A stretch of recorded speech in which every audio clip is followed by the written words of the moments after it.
रविवार दिनांक 2 जून 2024. Better call सोलचा second season संपला. छान आहे, पकड मस्त घेते. त्याच्यात दोन्ही परत कंगोरे उलगडतात, चकचं आणि सॉलचं, म्हणजे जिमी, जो ॲक्च्युली जिमी आहे. त्यांचं रिलेशन पण दाखवतात आहे आणि कसा चक त्याला, म्हणजे त्याच्या मनामध्ये त्याच्याबद्दल द्वेष भरलेला असतो ते पण अगदी उघडपणे दिसते. आणि जिमीचं कसं डोकं चालतं प्रत्येकाला आणि प्रत्येकाला तो कसं मदत करतो, किंवा एखाद्याला आपलं मानलं किंवा आपला फ्रेंड मानलं तर त्याच्याकरता काही करायची त्याची कशी तयारी असते ते दाखवलंय. आणि थोडंसं माईकचं पण, की अननेसेसरी तो कोणाला मारत नाही, गरज जोपर्यंत पडत नाही तोपर्यंत. तर अशा या सगळ्या गोष्टी याच्यामध्ये सेकंड सीझनमध्ये दाखवलेल्या आहेत. आणि त्याच्या इनोसन्सचा किंवा जिमीच्या प्रेमाचा, भावाच्या प्रतीचा चक कसा फायदा घेतो आणि त्याला कसं परत ट्रॅपमध्ये अडकवतो त्याच्यात आहे. तर थोडक्यात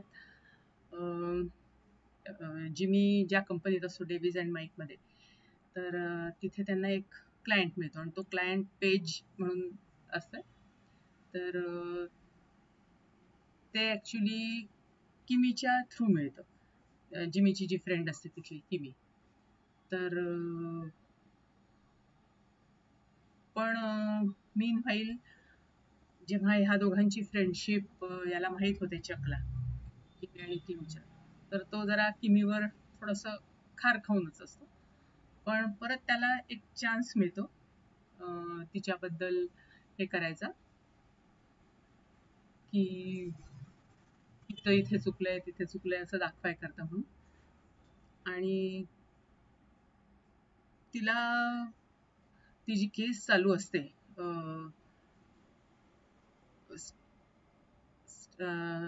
सन फूडच्या अगेन्स्ट, तर स्टार फूडच्या अगेन्स्ट, तर त्याच्यात ही वकिली करते आणि ती केस जिंकते. आता ही केस जिंकल्यावर सगळे तिला ॲप्रिशिएट करतात की बा तू इंडिपेंडंट लॉयरचं काम करू शकते वगैरे. आणि तो जो असतो स्टार फूडचा मालक म्हणजे CEO म्हण, तर तो तिला ऑफर देतो की तू आमच्या इथे जॉईन हो, मी तुला बेटर हे देईन प्रॉस्पेक्ट्स HHM पेक्षा वगैरे वगैरे. तर त्यांच्या मीटिंगचं ह्याला कळतं बॉसला, आणि त्याच्याही मनात थोडासा तिच्याबद्दल मग राग आहे. त्याला असं वाटतं की आता ही कोणत्याही क्षणी नोकरी सोडेल आणि जॉईन होईल, म्हणून तोही थोडासा गुस्सातच असतो. आणि त्यात मग ह्या दोघांच्या डोक्यात तिला ती ऑफर मिळाल्यामुळे आणि केस इंडिपेंडंट जिंकल्यामुळे आणि तिचं असं चालतं की आपण मग ही सोडून जावं का तिकडे, म्हणून ही जिमीशी बोलते.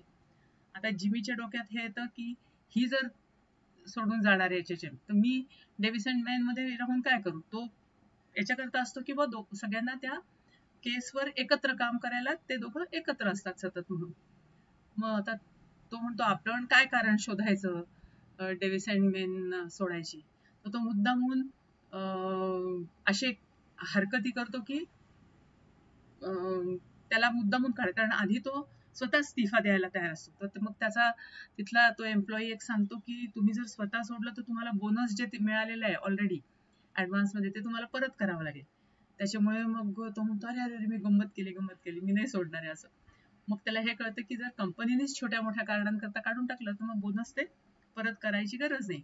मग तो मुद्दामून टॉयलेटच फ्लश नाही करायचं किंवा उगीच काहीतरी टिवल्या बावल्या करायच्या, काहीतरी अशा रंगीबेरंगी भडक कपडे घालायचे, म्हणजे ज्यांनी करून इरिटेट होऊन ते त्याला काढतील. आणि शेवटी तसंच होतंय. आणि तो बॉस म्हणतोच, म्हणजे मला माहिती तू हे सगळं कशा करता करतोय, की तुला ही कंपनी सोडायची आहे पण तुला बोनस परत करायची नाही. तर ठीक आहे म्हणे, जा तू जा सोडून, असं त्याला शेवटी देऊन देतो. पण तिथलं त्याचं ते टेबलही घेऊन जा म्हणतो.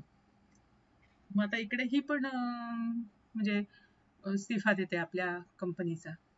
तर तिचा बॉस म्हणतो मला माहिती आहे की मला माहितीच होतं तू आधीच तिथे कंपनी जॉईन. ती म्हणे नाही, मी आणि जिमी इंडिपेंडंट प्रॅक्टिस सुरू करणार आहे.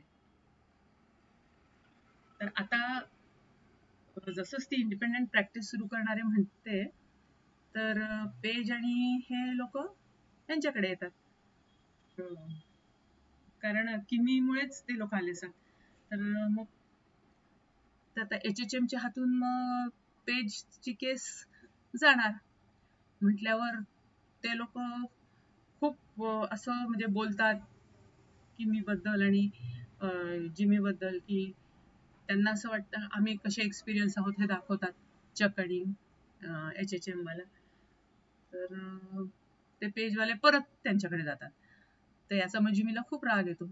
मग जिमी काय करतो की जी काही सगळी तयारी ह्याने केलेली असते चकने फायलिंग मध्ये, तर तो त्याच्या घरी त्याला सोबत म्हणून राहायला जातो आणि सगळे याच्यावरचे ऍड्रेसेस बदलतो. म्हणजे 1216 असे असतं ना, 1261 जे असतं ते 16 करतो, म्हणजे नंबर्स चेंज करतो. मग झालं. जेव्हा केस उभी राहते तिथे कोर्टात, तर तिथे पहिल्याच याच्यामध्ये तो घोटाळा दिसतो. मग ते तिथले सॉलिसिटर म्हणतात की नाही आता हे पुढचे 6 महिने आम्ही एक्सटेंड करतो ही तारीख, हे तुम्ही नीट स्टडी करा आणि या. झालं. मग ते परत पेज वगैरे वाटते काय हे एवढे केअरलेस कसे आहेत, एवढे मोठे मारे, काल आपल्याला लेक्चर सुनवलं ना असं तसं. मग ते परत यांच्याकडे येतात, जिमी आणि याच्याकडे. तर चकला शंका येतेच की हे आपल्याकडून अशी चूक होणं शक्यच नाही, हे नक्की जिमीचं काम आहे. पण आता त्याला कसं ट्रॅप मध्ये आणायचं, तर तो प्लॅन बनवतो की म्हणजे आधी तर तो सगळे चौकशी त्याच्या करतो त्याच्या मागे, त्यांनी कुठे गेला होता, कुठून झेरॉक्स काढली काय. पण तिथेही तो त्या झेरॉक्स वाल्याला जिमी पैसे देऊन सांगतो की सांगायचं की मी नाही आलोय वगैरे. तर तिथे ते एक्सपोजर वगैरे सहन न होऊन चकला घरी येते, म्हणजे बेशुद्ध होतो आणि त्याला हॉस्पिटलाइज होत होतो. मग तिथे जिमी सगळी त्याची काळजी घेतो. जेव्हा तो घरी येतो तेव्हा अचानक याला फोन येतो जिमीला की तू ताबडतोब ये बघ म्हणे हा कसा काय करतोय. तर हा जातो, तो बघतो की जिमी चक पूर्ण त्याचं घर त्या पेपरनी, पॉलिश पेपरनी कव्हर केलेलं असतं. हे ते नेने म्हणे मला त्रास होतो, असं होतं, आता मी सगळं सोडून देणार आहे, मला वकिली पण नाही, माझ्याच्याने एवढ्या एवढ्याशा चुकत, म्हणजे असं तो खूप स्वतःला ब्लेम करून आणि पोज करतो असं. तर म्हणजे म्हणतो अरे असं काही नाही, तू एकदम अजून चांगला आहे वगैरे, म्हणजे सगळा असा माहोल क्रिएट करतो की ह्यानी खरंच बोलावं. आणि तसंच होतं त्यांच्या डायलॉग मध्ये.